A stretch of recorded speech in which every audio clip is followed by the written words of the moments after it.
Imagine stepping onto a cruise ship in the summer of 1998, sunlight glinting off endless water, music drifting across the decks, families laughing as they unpacked for the trip of a lifetime. And then one crew member simply vanished. No farewell, no fight, no reason. He was there one moment and gone the next, his cabin untouched, his uniform still hanging neatly in the closet. His name erased as though the sea itself had swallowed him. For years his family begged for answers, while the cruise line buried the story under layers of silence and legalese. Passengers remembered a smiling young man who served them dinner the night before he disappeared, but the official record said only this: he walked off duty and was never seen again. Then, 23 years later, something surfaced. Hidden in the bowels of a storage facility far from the ocean, a sealed trunk was discovered with his name etched faintly across the lid. Inside were photographs, documents, and one artifact, so, chilling it forced the FBI to reopen. A case most believed was lost to the sea. If this happened on a ship you were traveling on, if someone you spoke to hours earlier simply vanished, what would you believe? Where are you watching from tonight? Drop your country in the comments and don't forget to subscribe if you believe some stories refuse to stay buried. You imagine the hum of the ship beneath your feet, that low mechanical vibration that carries thousands of lives across the open sea. It's late June 1998, and the Aurora Star cuts through the Caribbean like a floating city of lights. For passengers, it's a paradise. Endless buffets, live music on deck, midnight swimming pools glowing under the moon. But for the crew, it's long hours, narrow hallways, and rules that keep them invisible. One of those crew members was 24-year-old Daniel Kovacs, and one night he simply ceased to exist. Daniel was not the type to vanish. At least that's what his fellow crew members later told investigators. He was punctual, polite, always smiling. The kind of young man who carried himself like he had something to prove.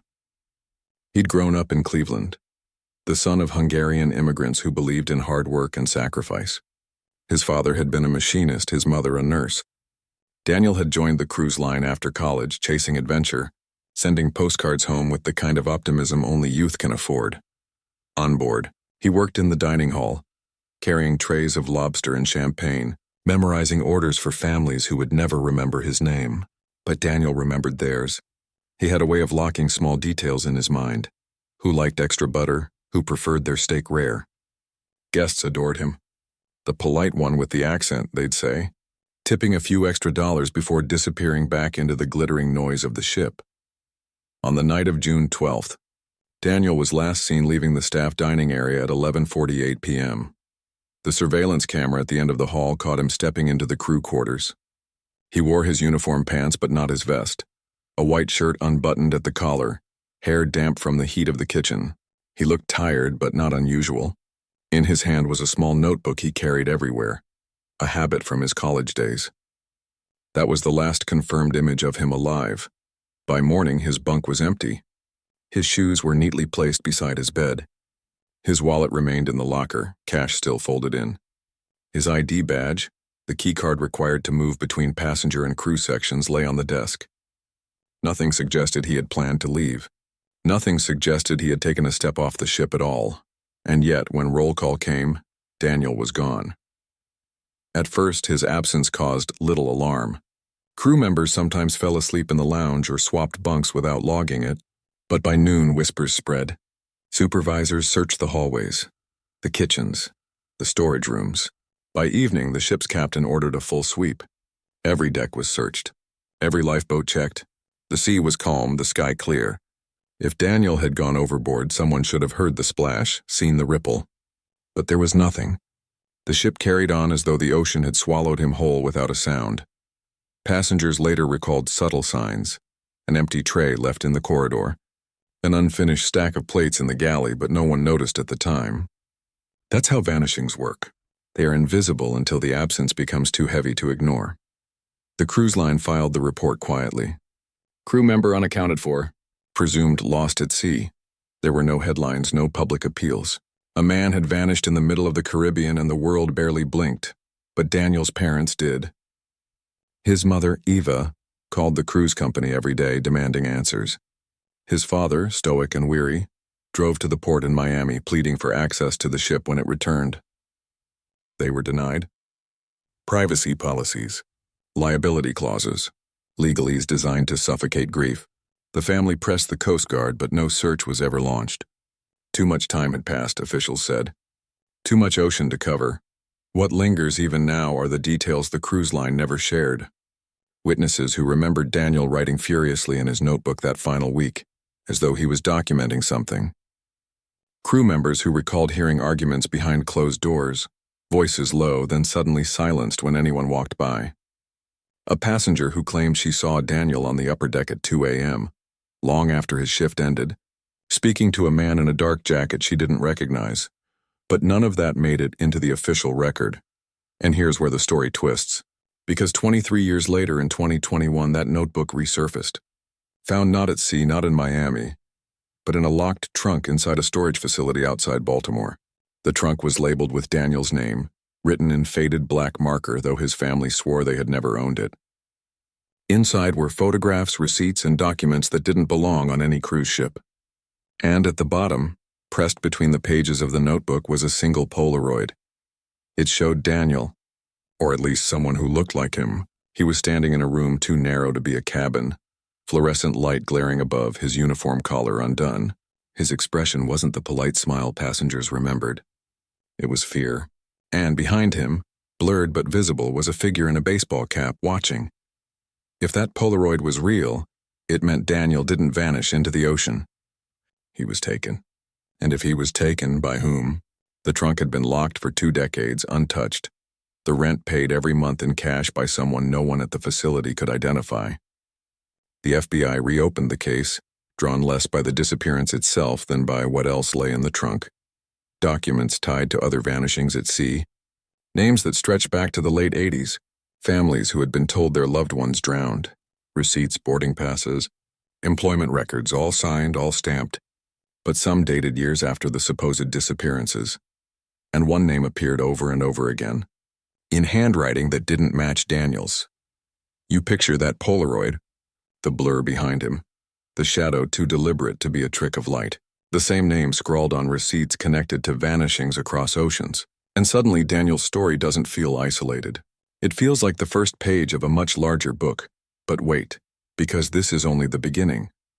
When investigators finally pulled fingerprints from the trunk, they matched none of the known crew, none of the passengers, none of the family. Instead, they matched someone else, someone already in the system. A man tied to disappearances in Texas, Louisiana, and Florida. A man who, according to every official record, should have died in 1994. The trail didn't end in the sea. It began there. And the truth waiting in that trunk was darker than anyone could have imagined. You imagine standing in the dim light of a storage facility hallway, the smell of dust and cold concrete seeping into your lungs. Fluorescent bulbs hum overhead, flickering every few seconds like a nervous heartbeat. At the end of the corridor sits a dented metal trunk, its lid scarred with rust, Daniel's name barely legible in faded black marker. The lock has been broken open, evidence tape now holding it shut. An FBI agent stands nearby, clipboard in hand, but his eyes keep drifting back to the trunk as though it might whisper if he stares long enough. When the lid is lifted, the first impression isn't terror but mundanity, old uniforms folded with surprising care, cruise ship name tags, a pair of black shoes scuffed at the toes, and then beneath those layers the things that don't belong. Documents stamped with the logos of other cruise lines. Receipts from ports Daniel never visited. Photographs of faces that mean nothing to you but everything to someone else. Smiling tourists frozen in moments of joy, never knowing they'd become evidence. And then comes the notebook. It's worn, the cover warped by humidity, the spine cracked from overuse. Inside, Daniel's neat handwriting fills the pages. At first it's routine. Schedules, tips, a passenger's special request for extra wine. But halfway through, the entries shift. His tone changes. His words grow hurried, fragmented, like someone writing under pressure. Something isn't right. Crew disappearing. No one talks. Saw him again. Baseball cap watching. They don't want me writing this. If anyone finds it, remember my name. The pages tremble in your hand as you read. You can almost hear his voice, the fear rising with each sentence. He knew something. He saw something. And he tried to leave a trail. But it's the Polaroid that freezes the room. Daniel stares into the camera, his eyes wide, lips pressed tight. Behind him, blurred by motion or perhaps intention, a man in a dark baseball cap leans in the doorway. His face is obscured, but his presence dominates the image. It's not candid. It's not casual. It feels staged, as though someone wanted this moment preserved. The FBI agents exchange glances. They've seen this before. Not this exact photo, but this pattern. In another case, another state, another disappearance, there were receipts. Always receipts. But here it's a photograph undeniable in its intimacy, and then the discovery that changes everything. Beneath the notebook lies a folder. Inside are documents from 1999, a year after Daniel disappeared. Ship manifests, boarding passes, employee records, and among them a contract. Daniel Kovacs signed as active crew for another ship, except the signature isn't his. His parents confirm it. His friends confirm it. The handwriting analyst confirms it. Someone else signed Daniel back into existence a year after he vanished. But why? The FBI digs deeper. They trace the rental payments for the storage unit. 23 years of monthly cash deposits, always on time, always in exact amounts. No name, no address, just envelopes dropped through a slot. Security cameras long since replaced, footage erased. The facility manager shrugs.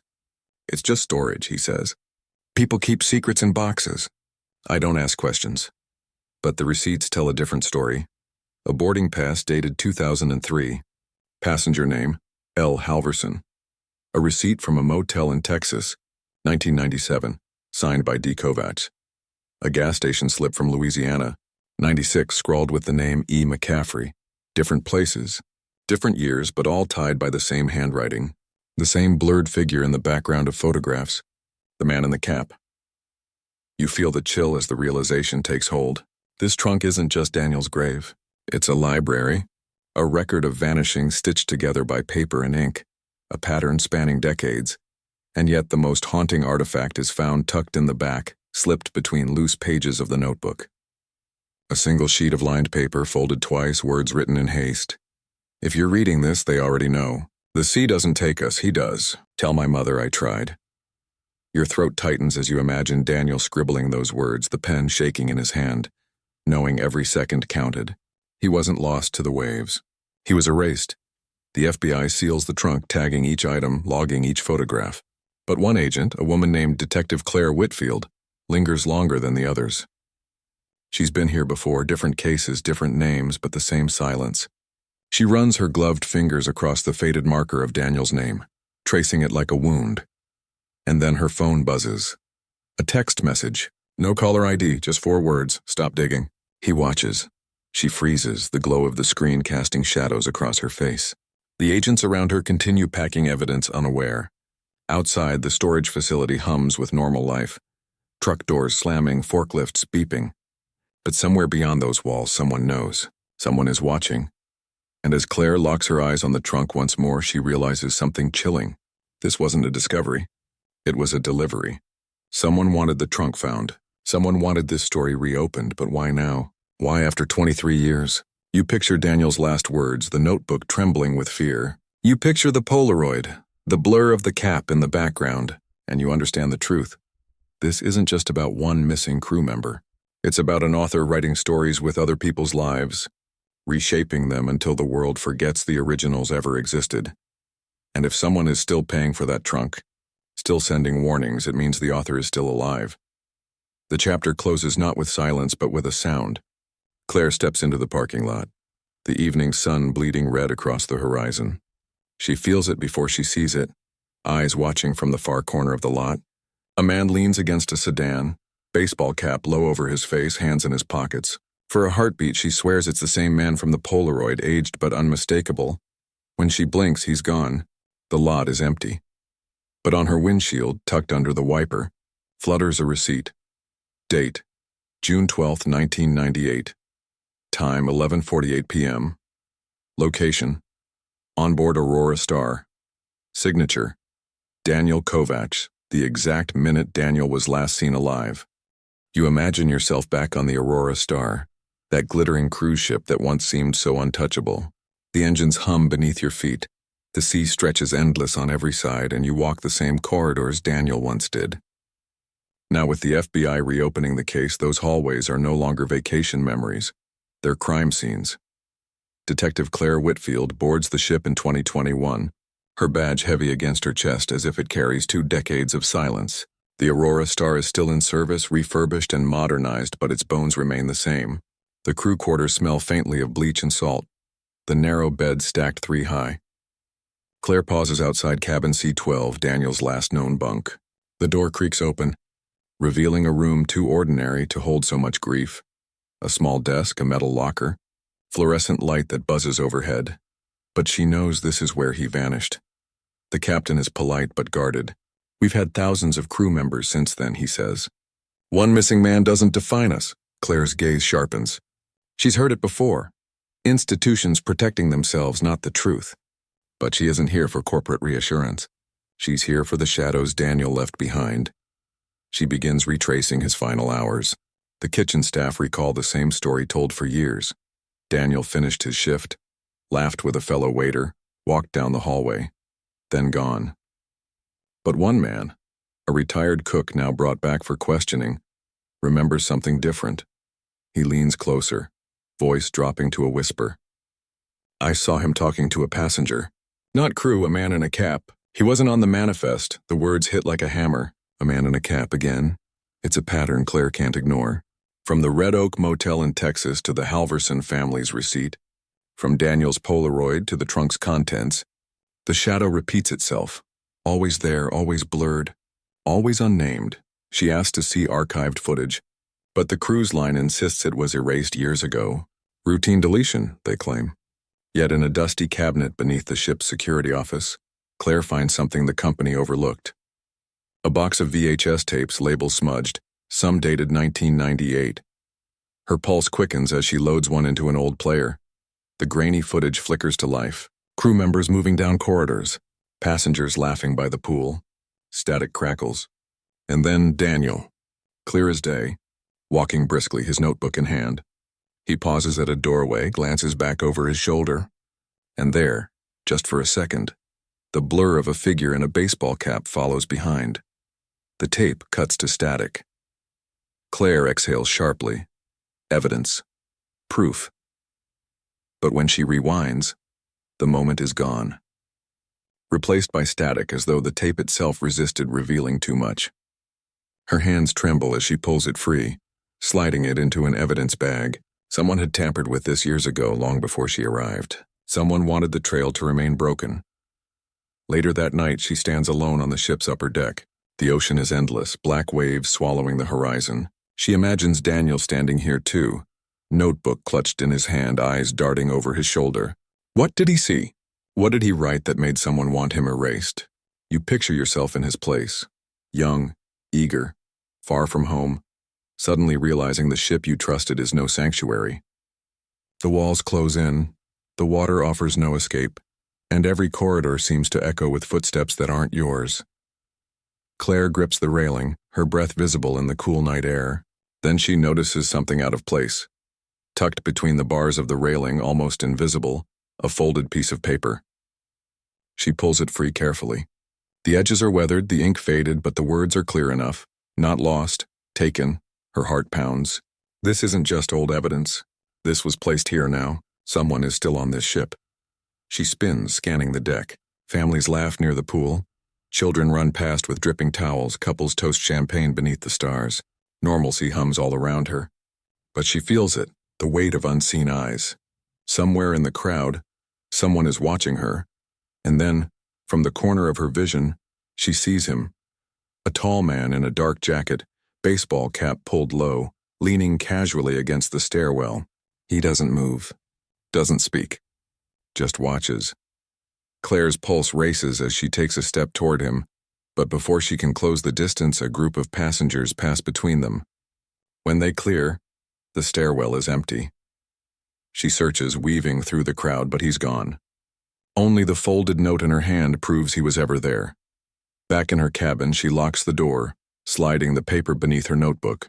She can't shake the image, the blur from the Polaroid, now flesh and blood, standing yards away. He's not a ghost from 1998, he's here now on this very ship. Her phone buzzes. Another message from the same unknown number. Stop chasing the waves. They'll swallow you too, her throat tightens. This isn't just intimidation, it's a promise. You can almost hear Daniel's last words echoing through the notebook. They don't want me writing this. He tried to warn you. He tried to warn anyone who would listen. Claire stares at the message, the folded note, the tampered tape. The ship rocks gently, lulling the passengers to sleep, but she knows better. This isn't calm. This is a trap waiting to close.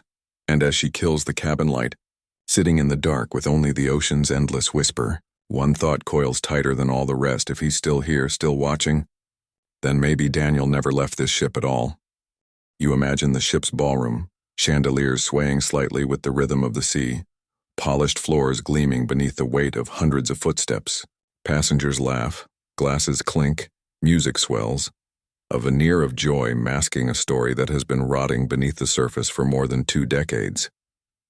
Detective Claire Whitfield sits at a corner table, her eyes fixed not on the dancers but on the thick ledger open before her.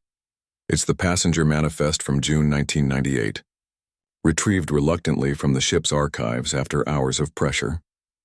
The names are neat, typed, ordinary, families from Ohio, retirees from Florida, honeymooners from New York. But Claire isn't looking for ordinary. She's looking for the anomaly. Halfway down the list, she finds it. Passenger 214, Michael Harris. Age 42, cabin, upper deck suite. 17, nothing remarkable at first glance until she cross-references with U.S. immigration records. No such man entered the port that week. No such man exists in the census. Michael Harris was a ghost, an alias scrawled into official documents. And when she overlays security camera stills with room logs, she notices something chilling. Harris's keycard was used repeatedly in areas far from his assigned cabin. The engine room, crew hallways, the very corridor where Daniel was last seen. You feel your chest tighten as the pieces align. The man in the cap, the shadow in the Polaroid. Michael Harris was never a passenger. He was a phantom placed into the system to move freely where no passenger should. Claire digs deeper, flipping through yellowing pages. More anomalies emerge. A Linda Perez who checked in but never appeared in photos. A Thomas Green whose credit card records show transactions in another state, the very week he was supposedly on board. Names stitched into the manifest like false stitches on a wound. Designed to confuse, to misdirect, to erase. She feels the ship's hum beneath her feet, the steady reminder that she is surrounded by water in every direction. There is no escape here, not without help, and whoever engineered those names knew it. That night, she slips into the crew archives, a cramped office tucked below the galley. Dust coats the binders stacked to the ceiling, pages warped by salt air. She pulls one at random, dated 1996, her breath catches. A different ship, a different manifest, but the same anomalies. Phantom passengers, impossible records, names that vanish once the voyage ends. It's a pattern. A system. But wait, because the room isn't empty. A soft scrape behind her makes her spin. A man stands in the doorway, face shadowed, baseball cap low. Her pulse spikes, hand instinctively reaching for the holstered weapon at her side. But he doesn't move toward her. He simply raises a finger to his lips, a gesture of silence. Then he turns and vanishes into the corridor. Claire bolts after him, heart pounding, shoes slamming against the metal floors. She pushes through narrow hallways, past startled crew members, but the man is gone. The echo of his footsteps fades into the hum of the engines, leaving only silence. Back in her cabin, she studies the manifest again. Michael Harris, Linda Perez, Thomas Green. Names that were never real, but names that moved through ships as if they owned them. And each time a crew member disappeared. You imagine the terror of realizing you've been working alongside shadows. That the smiling guest in the dining hall, the woman laughing by the pool, might not exist outside the paper trail. And when they disappear, so do you. The next morning, Claire meets with the FBI field office in Miami. She lays the manifest across the table, photographs pinned beside them. This isn't random, she says. It's organized. Someone has been planting phantoms in passenger lists for decades, and every time people vanish, the agents exchange uneasy glances. They've heard whispers of similar cases. Sailors lost in 1989, a newlywed gone in 1993, a stewardess in 1995. Always unexplained, always buried under maritime law and jurisdiction disputes, but never tied together. Until now, one agent slides a file across the table. Inside is a photograph, not from the cruise ship but from an airport in Houston, 2001. A man in a baseball cap, face half turned. No name attached, just a timestamp and a note. Possible alias flagged during smuggling investigation. Claire's breath catches. It's him. The same blur from the Polaroid. The same shadow from the deck. The same presence she chased in the corridor. Alive, moving freely, slipping through systems designed to protect. And then comes the blow that rattles her to the core. The agent flips another page, revealing a receipt. Not from a ship, but from a gas station off Highway 281 in Texas. Dated October 1997. The name signed at the bottom, Michael Harris. You feel the connection snap into place like a trap springing shut. The same corridor, the same shadow, the same alias. From land to sea, motel to cruise ship, the man in the cap has been there all along, bending reality with paper and ink. Claire presses her hands against the table, grounding herself as the room spins with possibilities.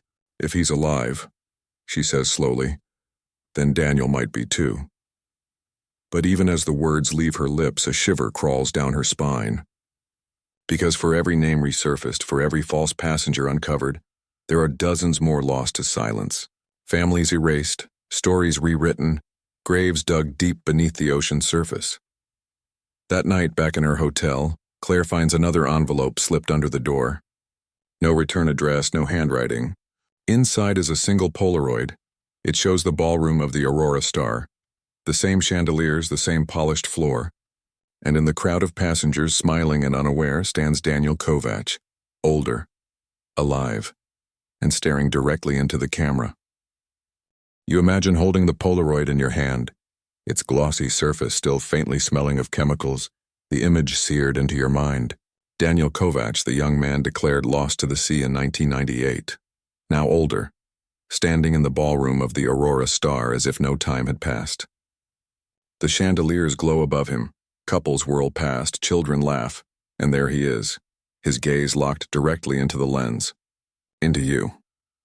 Detective Claire Whitfield stares at the photo under the dim light of her hotel lamp. The room is quiet, but the silence feels heavy as though someone else breathes in rhythm with her. She studies every pixel, every blurred background detail. The passengers look genuine, caught mid-laughter, mid-motion. Daniel's expression, however, is not joy. It is something between warning and despair. His lips pressed tight, his eyes wide but steady. If this image is real, then Daniel didn't vanish. He was hidden. But how does a man declared dead reappear 23 years later, unchanged except for the weight in his stare? Claire sends the photo to the FBI lab for authentication. Hours stretch long into the night, her nerves alive with anticipation. At dawn, the call comes. The lab confirms the Polaroid is genuine, printed with late 90s chemicals, but the emulsion suggests it was developed within the last 5 years. The image is old in style but new in creation, which means Daniel posed for this not in 1998, but in the recent past. Your pulse quickens as the implication sets in. He's alive, or at least he was, long enough to stand in front of that camera. The FBI's response is mixed. Some agents caution it could be a manipulation, a composite crafted to bait her deeper. Others point to the lab's findings' authenticity beyond doubt. Claire knows better than to dismiss the impossible. She's seen too much. She begins combing through passenger photos from recent years. Thousands of images stored by the cruise line for marketing, for souvenirs, for happy memories. The digital archive is endless, a carousel of smiling strangers. And then, there it is. A blurred figure in the background of a 2019 family portrait, wearing a waiter's uniform, half his face caught in motion. The jawline, the eyes, it could be Daniel. It has to be. But wait, the uniform is not from the Aurora Star. It belongs to a different ship, one owned by the same company, one that sails out of Barcelona. Claire exhales, her stomach twisting. This isn't about one ship. It's a network. She flies to Spain, following the trail of manifests, crew rosters, falsified names. Each page is the same. Aliases that don't exist. Employees who vanish mid-voyage, signatures that don't match. The deeper she digs, the clearer the pattern becomes. The man in the cap doesn't just erase people. He relocates them, threads them through different ships like ghosts on water. In a dim Barcelona cafe, she meets with a former deckhand who once worked the Mediterranean route. His hands tremble as he stirs his coffee. eyes darting to the door as though he expects someone to walk in. "I remember him," he whispers. "The one you're looking for. He wasn't crew, not really, but he had a badge. He went everywhere, always with a notebook. Always watched. Daniel?" Claire presses. The man nods slowly. But he wasn't free. You could see it in his face. He was kept, like property. The words chill you. Daniel not dead, but enslaved by some invisible hand, forced to exist in the shadows of a system too vast to expose. That night, Claire receives another envelope slipped beneath her hotel door. Inside is a single receipt, the edges damp as though carried through seawater. Date 2019. Location Barcelona Port Terminal. Signature Daniel Kovacs. Your mind reels. The receipts again. They follow her everywhere, weaving through years, bending time. Someone is orchestrating this. Someone who wants her to chase the trail but never catch it. She can't sleep. The city hums outside her window. Scooters buzzing through narrow streets, voices carrying from late-night bars. But inside, only the Polaroid sits on her desk, Daniel's eyes fixed on her even in the dark. You imagine his fear, the weight of decades lived in silence, his every step shadowed by the man in the cap. You picture him folding napkins in a dining hall, serving champagne to oblivious passengers, slipping through photographs like a ghost, waiting for someone to notice. The next morning, Claire visits the Port Authority. She combs through hours of security footage, searching for Daniel's face among the endless flow of travelers. And then at 3:17 a.m. on a grainy 2019 tape, she sees him. He walks alone, a duffel slung over his shoulder, his uniform replaced by plain clothes. He glances once at the camera, his face weary but unmistakable. Behind him, half in shadow, follows the man in the cap. Her throat tightens. The watcher is still there, still tethered to him like a shadow that refuses to leave. But here's the part that breaks you. Daniel pauses at the edge of the frame, reaches into his pocket and drops something small to the ground before disappearing out of view. Claire rushes to the port records. Maintenance logs confirm an object was found that night, turned in by a janitor but filed away without note. She demands access. The clerk hesitates, then retrieves a small evidence bag. Inside is a torn page, crumpled and stained. In Daniel's handwriting are 5 words. "He won't let me go." Your chest tightens as though the air itself has thickened. He's alive but trapped, his every move dictated by the figure in the cap, and he's leaving breadcrumbs hoping someone stubborn enough will follow. Claire tucks the page into her jacket, determination burning hotter than fear. She knows now this isn't about chance. It's a system, a ritual of control, a network that spans oceans. And if Daniel is still out there, he is both witness and prisoner to something far darker than anyone imagined. That night she walks along the docks, the Mediterranean air heavy with salt and smoke. Ships creak against their moorings, ropes groan, gulls circle overhead. The water glistens under the moonlight like a sheet of black glass. She feels it again, that weight of unseen eyes, and then, from across the pier, a voice drifts low and steady. "Detective." She turns sharply. A man steps out of the shadows, his cap pulled low, his jacket zipped tight. He doesn't run, doesn't hide. He simply stands there as though waiting. The lamplight catches his face just enough to reveal a faint smile. Claire's pulse hammers. After years of shadows and whispers, the watcher is no longer a blur. He is flesh and blood standing before her. But before she can move, before she can even draw her weapon, he lifts a hand and points to the water. Her gaze follows. Floating against the dock, illuminated by the moonlight, is a sealed evidence bag. Inside, pressed against the plastic, is Daniel's notebook, the very one that vanished with him in 1998. When she looks back, the man in the cap is gone. You imagine leaning over the edge of the pier, the night air heavy with salt as the bag floats gently against the dock's beams.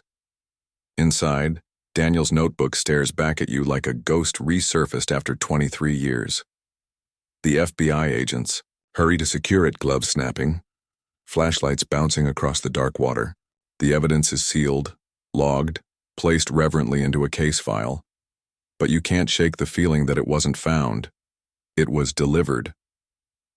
In her hotel room, Detective Claire Whitfield sits cross-legged on the bed, the notebook open before her. Pages stained, edges frayed, the handwriting jittered but unmistakably Daniel's. She runs her gloved fingers across the ink, whispering each word as though reciting scripture. At first, the entries echo what she saw in the original trunk. Lists of passengers, shifts, fragments of fear. But then new pages emerge, written in a hand more frantic, the words almost clawed into the paper. He chooses who disappears. Names don't matter. Papers matter. I am not dead. Not yet. You feel the weight of his desperation, pressing against you, a man forced into the margins of existence, clinging to scraps of paper to prove he once lived. And then a date catches Claire's eye. July 14th, 2019, 2 decades after he was declared lost. The entry is chilling. They moved me. Different ship, different name. He watches. Always the cap. I dream of Cleveland, but I wake to the sea. Your chest tightens. Daniel wasn't gone. He was passed along, shuffled like contraband through a system too vast to track. But wait, because the final pages twist the knife deeper. Drawings, crude sketches of faces, hallways, doors, and one sketch more detailed than the rest. A room with no windows, only a single metal door and a camera mounted in the corner. Beneath it, Daniel scrawled 2 words, the archive. Claire leans back, her mind racing. The archive, a place, a code? Whatever it is, Daniel believed it was where the vanishings converged. The next morning, she meets Agent Ruiz in the Barcelona field office. She spreads the notebook across the desk, pointing to the sketch. He was kept somewhere, maybe still is. Ruiz frowns, his eyes tracing the jagged lines of the drawing. If he wrote this in 2019, then someone had to smuggle these pages out. And if they could smuggle it out, he trails off, the implication too heavy to finish. They dig into shipping company records, searching for anything resembling the archive. Buried in maintenance logs, they find a contractor listed for multiple ships, ports, and even land-based warehouses, Mid-Atlantic Archival Services. Registered to a post office box in Lisbon. No physical address, no phone number, just invoices paid in cash. You can almost hear the gears clicking into place. The disappearances weren't random. They were structured, orchestrated by an entity that moved silently across oceans, hiding in plain sight under the guise of archival services. Claire insists on visiting Lisbon. The office is nothing more than a locked metal door above a shuttered print shop, the sign sun-bleached and peeling. She knocks. No answer. But as she turns to leave, a man across the street raises his camera. The lens points directly at her, his cap pulled low. Her breath catches. The same silhouette, always watching. She bolts across the street, weaving through cars, but by the time she reaches the corner, the man is gone.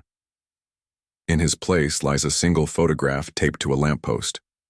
It's Daniel again, but this time older, gaunter, sitting at a table under fluorescent light, staring down at his own notebook.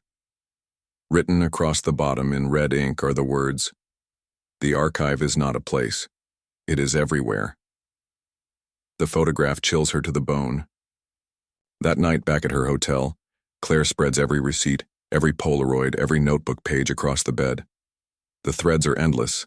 Ships, motels, highways, warehouses, always tied by paper, always signed by ghosts. She whispers into them, silence. "What do you want me to see?" And as if in response, her phone buzzes. Another anonymous text. "You're close. Closer than you know. But if you keep going, you won't come back." Your stomach knots. The line between hunter and hunted has vanished. She isn't just following the trail. She is part of it now. The next morning, Ruiz pounds on her door holding a file. His face is pale. "We ran the handwriting from Daniel's notebook against other cases. It matches." Claire's pulse quickens. Matches who? Ruiz swallows. A stewardess who disappeared in 1995. A college student in 1996. A mother and child in 1997. All different names. All different places. But the handwriting is the same. As if... He hesitates. As if one person was forced to write them all. The realization is suffocating. Daniel wasn't just a victim. He was being used to document others, to author their vanishings, to create the false trails that buried them. And if that's true, then every forged receipt, every phantom passenger, every ghostly signature could trace back to his hand. Written under duress, written under the gaze of the man in the cap. Claire feels the walls of the case closing in, the circle tightening until she is almost inside it. She whispers, "He's not just a witness. He's the writer." But then comes the blow that nearly knocks her breath away. That evening, as she returns to her hotel, she finds her door ajar. Inside, her files are gone. Every receipt, every photo, every notebook page. Only one thing remains, left carefully in the center of the bed. Another Polaroid. This one shows her, standing at the Lisbon post office that very morning, notebook in her hands, face caught mid-turn. And in the corner of the frame, blurred but unmistakable, Daniel sits on a bench watching her. Alive. You imagine the cold stillness of a Lisbon hotel room as Claire Whitfield stares at the Polaroid left on her bed. The edges curl slightly, the colors washed in that unmistakable late 90s gloss, but the subject is now her, notebook in hand. Daniel in the corner, blurred but undeniable, watching. It means two things at once: that he is alive, and that whoever controls him is close enough to slip into her sanctuary, close enough to leave a photo without making a sound. Claire sits on the edge of the bed, every instinct screaming. The curtains sway though the windows are closed. She feels the sensation of being studied, dissected. She whispers under her breath, "You're showing me on purpose, but why?" She spreads the Polaroid beside the notebook, Daniel's desperate scrawl echoing back at her. The archive is not a place. It is everywhere. The words crawl under her skin like a parasite, a system, a network, something alive, and she is inside it now. The next morning, she meets Ruiz in a cafe near the river. The city hums with normal life. Tram bells clanging, tourists laughing, pigeons scattering in the square. But between them on the table lies the photo. Ruiz's jaw tightens as he studies it. He's alive. But if they can get this close to you, detective, you're not safe here. Claire shakes her head. Safe doesn't matter. He's reaching for me, leaving me breadcrumbs. Maybe he wants me to follow. Ruiz lowers his voice. Or maybe they want you to follow, to walk right into whatever they built. You imagine that tension, the thin line between rescue and trap, the difference between being a savior and being another name erased into paper. They trace Mid-Atlantic archival services further, following ghost companies through Portugal, Greece, and Malta. Invoices paid in cash, maintenance contracts signed with illegible initials, always tied to ports, to ships, to storage units. And then they find something different. A warehouse outside Porto listed under a shell company dissolved in 2002. Yet rent is still paid, month after month, in cash. They drive north through winding roads, rain streaking across the windshield, the sea churning angrily beyond the cliffs. The warehouse sits at the edge of an abandoned industrial park, its windows black, its door chained. But as Claire steps closer, her stomach knots. A camera points down at the entrance, its red light blinking. Someone is still watching. Ruiz mutters a prayer. We should wait for backup. Claire pushes forward anyway. Bolt cutters snap the chain. The door groans open. Inside, the air smells of mildew and rust, but also of something more sterile. Ink, paper, the faint tang of chemicals. Their flashlights sweep across rows of filing cabinets, shelves stacked with boxes, folders spilling receipts like autumn leaves. Thousands of them. Gas slips, boarding passes, motel logs, restaurant tabs.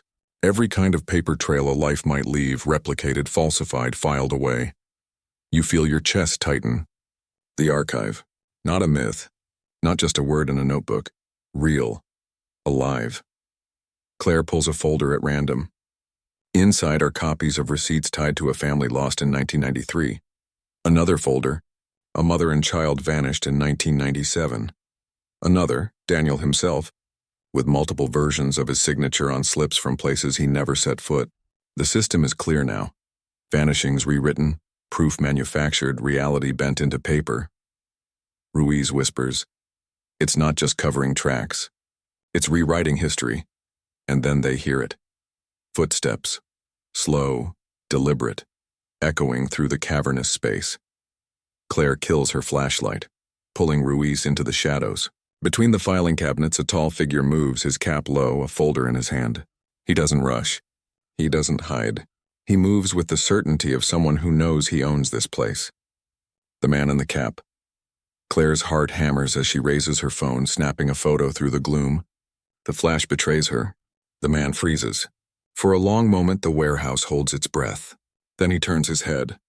Even blurred by distance, his eyes find hers, and he smiles. The sound comes suddenly. Metal slamming, locks clanging. Shutters fall over the doors, sealing them in. Red emergency lights click on, painting the archive in a blood-hued glow.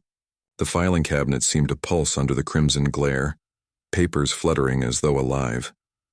Claire and Ruiz bolt deeper into the maze, files cascading in their wake. The footsteps follow, steady, unhurried, the rhythm of a predator certain of its prey. They stumble into a smaller room, walls lined not with paper but with photographs.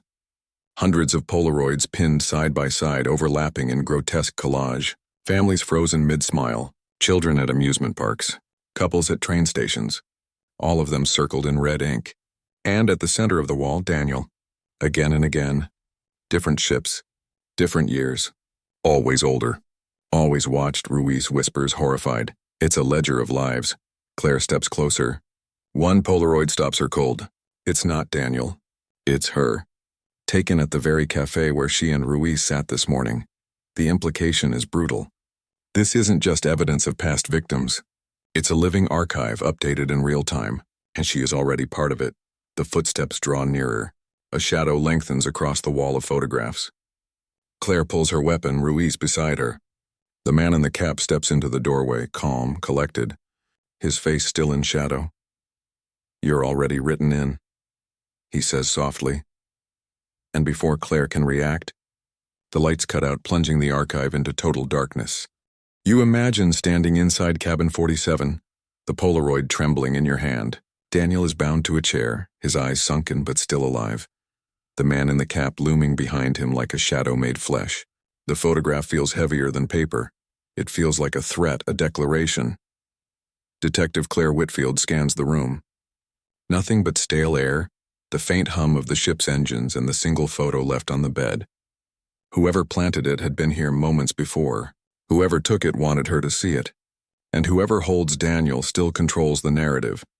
She tucks the Polaroid into her jacket and whispers into the silence, "Where are you?" But the silence answers with only the low groan of metal and the steady pulse of waves. The next morning, she and Ruiz scour the Elysian tide. They interrogate crew, examine manifests, demand access to restricted sections. Every door they open reveals another layer of the labyrinth.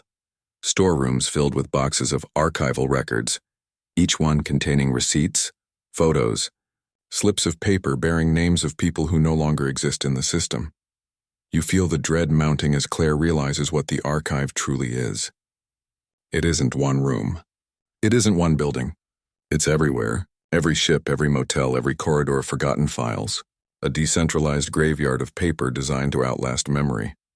One box holds a document that makes her chest tighten. A passenger list from 2005 marked with a red stamp, revised. In the margin, Daniel's handwriting. I signed these names. They aren't real.